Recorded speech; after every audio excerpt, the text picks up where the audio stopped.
Boa noite a todos. Começamos agora mais um Evangelho, prece e radiação do Centro Espírita Cearense. Elevemos nosso pensamento a Jesus e pedimos: Mestre, aqui estamos para mais um momento de aprendizado e educação de nossas almas. Livrai-nos de tudo que pesa o nosso caminhar, de tudo que machuca o nosso coração, de tudo que nos faz desacreditar em Ti e no Teu infinito amor. Agradecemos por tudo que temos recebido, por esses ensinamentos que transformam nossas vidas. Graças a Deus e graças a Jesus. Que assim seja.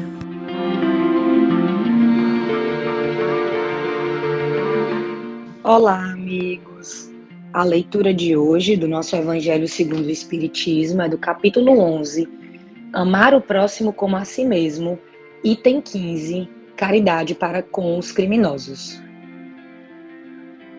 Um homem está em perigo de morte. Para salvá-lo, deve expor a própria vida.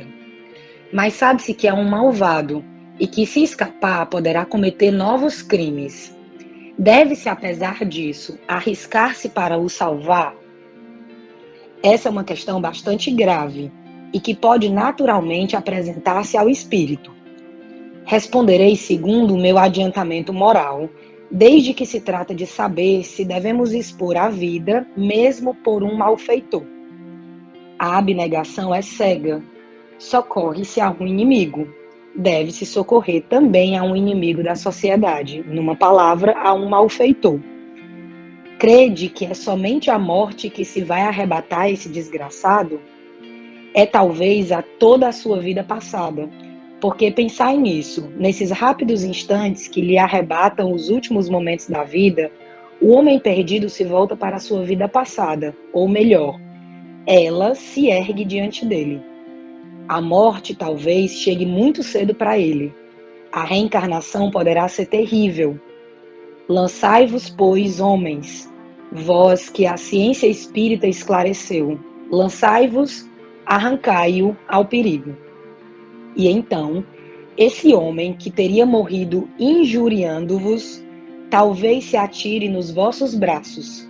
Entretanto, não deveis perguntar se ele o fará ou não, mas correr em seu socorro, pois, salvando-o, obedecei a essa voz do coração que vos diz: podeis salvá-lo, salvai-o. Paris, 1862.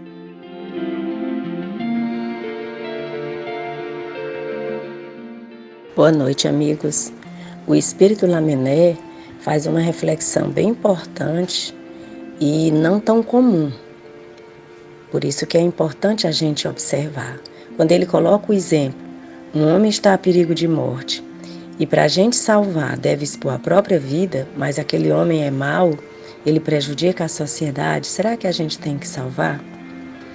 E aí ele faz algum comentário bem importante, lembrando que, de fato, aquele homem, aqui isso é uma questão grave, que aquele homem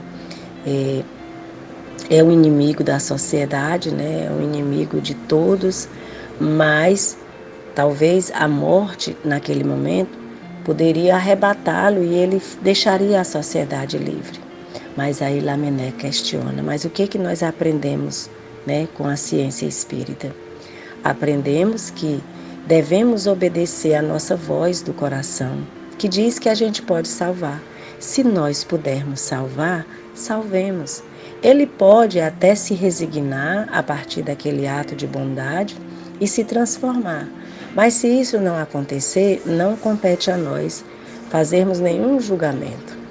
Se ele desencarnar, a reencarnação para ele vai ser terrível, de qualquer forma. Mas aquele ato de bondade que a gente podia fazer e não fez, tanto pode ajudá-lo, como pode ajudar a nós mesmos. Então, a ciência espírita já nos deu a resposta. Então, salvemos esse homem do perigo, porque, inclusive, esse salvamento pode ajudar uma alma a se resignar. Este é o comentário de Lamennais.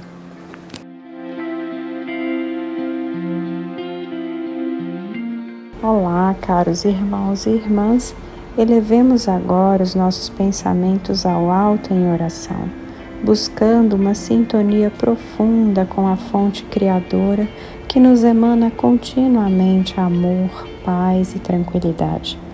Busquemos uma conexão com Cristo nosso Senhor, que nos acolhe e trabalha incessantemente pelo nosso progresso.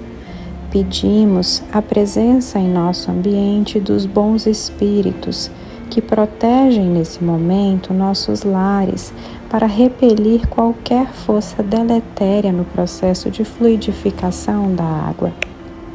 Que as boas energias banhem os nossos corpos, as nossas casas, os nossos caminhos. Agora, com uma respiração profunda, mentalizemos as nossas águas e oremos. Cristo Jesus, derrama sobre nós suas vibrações de amor, saúde, paz e alegria, preenchendo a água com aquilo que mais precisamos neste momento. Entrego a Ti, Jesus, médico dos médicos, dono de toda a sabedoria, estes líquidos para que seja permeado como remédio para a nossa saúde física e espiritual. Obrigada, Senhor, muito obrigada, e que assim seja.